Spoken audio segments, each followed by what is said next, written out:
Oi, tudo bem com você? Esse é o Café Pastoral. É um espaço de conversa sobre diversos temas, tudo misturado à nossa fé e à nossa maneira de crer. Por aqui não existe regra de tempo, regra de tema ou regra de conversa. A gente tem uma xícara de café e um bate-papo sobre vários temas diversos.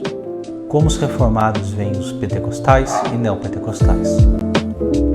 Oi, tudo bem com você? Que bom te encontrar por aqui de novo para mais essa conversa e para esse café.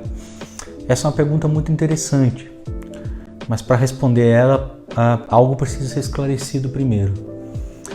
Os reformados, principalmente falando da igreja presbiteriana, se reúnem em concílios, isso é, presbitério, sínodos e supremo concílio, no caso da IPB. Isso quer dizer que as posições oficiais a respeito dos reformados a outros segmentos cristãos devem vir desses concílios.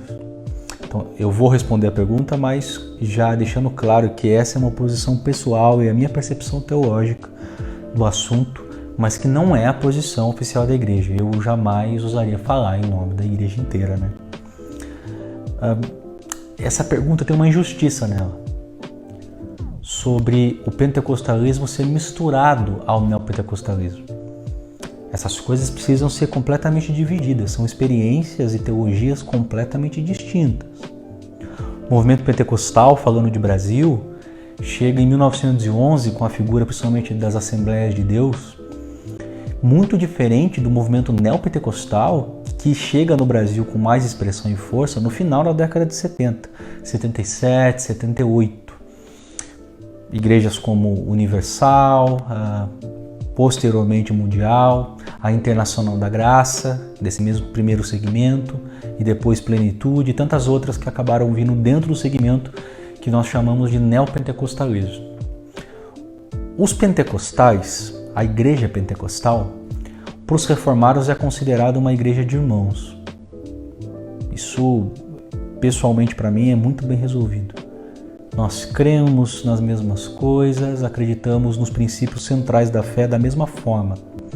Dividimos a ideia de Cristo como único caminho de salvação, Deus criador do mundo, Jesus Cristo sendo o nosso Salvador, o nosso Senhor. Toda essa ideia central do cristianismo está presente na igreja pentecostal. Tendo dito isso, isso não acontece com a mesma percepção dentro da igreja neopentecostal.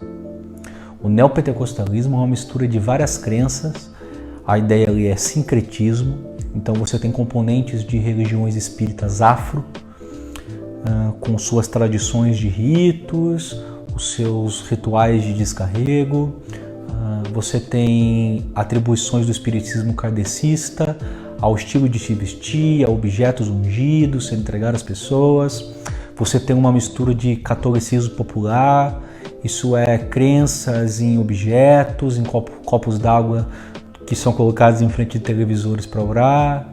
Toda essa realidade que há muito tempo o catolicismo popular embarcou no Brasil.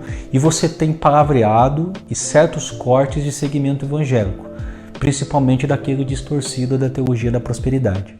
Então essas coisas são muito distintas, percebe? Os pentecostais falam a respeito da salvação em Jesus Cristo, anunciam o Evangelho de Jesus, falam a respeito de Jesus como o único caminho de salvação, anunciam que Deus é o Criador do mundo e que manifestou o seu Filho e essa manifestação acontece por meio da encarnação. Todas essas verdades centrais estão presentes no pentecostalismo. O neopentecostalismo não preserva ou prega esse cristianismo que nós consideramos razoavelmente são. Então, respondendo à primeira pergunta, precisa separar as duas coisas. Pentecostais, irmãos, em plena comunhão conosco, do qual podemos dividir momentos, programações. Neopentecostais, muito difícil de falar. A Igreja Presbiteriana do Brasil tem uma nota oficial vindo do Supremo Concílio para que não considerassem as igrejas neopentecostais como universal válidas, porque aquilo não é uma expressão de fé cristã alicerçada historicamente em nada. É um segmento religioso criado para misturar um monte de coisa e apelar à religiosidade das pessoas. Então, distinção clara, é preciso dizer o seguinte a respeito dos pentecostais e reformados. É óbvio que existem diferenças teológicas nítidas. Para os pentecostais, a experiência secundária do batismo com o Espírito, estou usando termos de igreja pentecostal, o selo do Espírito é o que marca a ideia de uma segunda bênção. Isso é, primeiro você crê em Jesus Cristo, o aceita como Senhor e Salvador.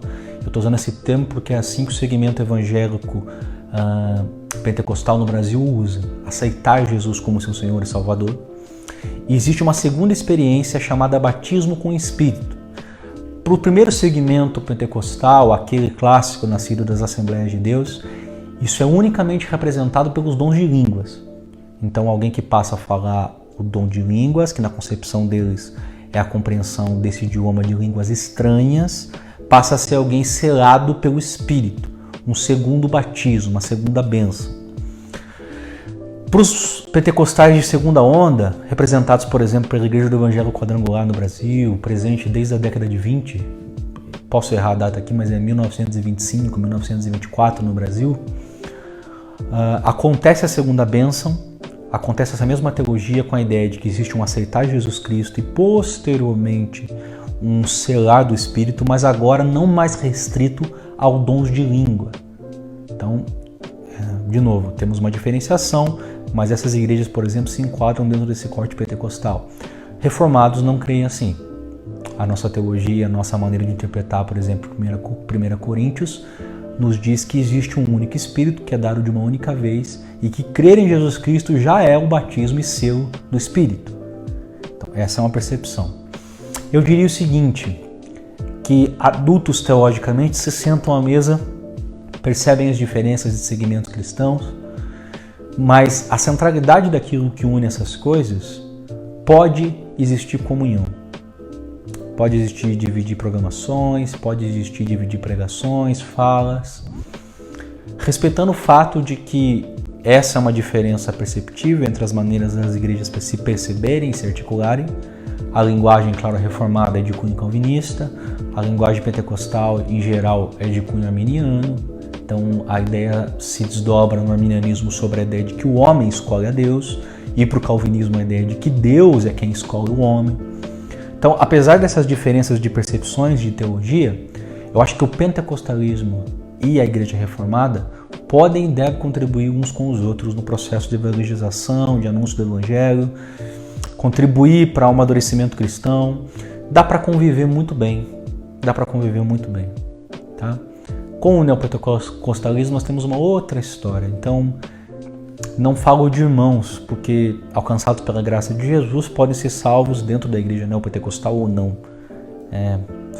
Falando como um calvinista reformado, a graça é um dom e um presente dado por Deus que pode se manifestar em qualquer ambiente ou lugar, inclusive dentro do segmento cristão neopentecostal.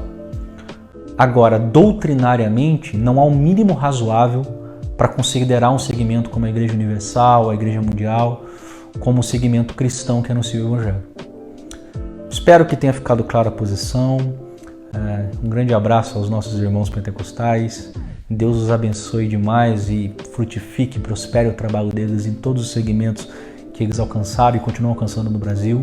Deus ajude o trabalho das igrejas reformadas no seu desejo por ampliar o ensino, a educação cristã, o desejo de instruir biblicamente os seus membros. Eu acho que cada um contribui um pouco para conseguir alcançar as pessoas para Jesus Cristo e para o Evangelho. Deus abençoe a sua vida, grande semana. Espero que tenha sido um bate-papo bacana aí com você. Tchau, tchau, abraço.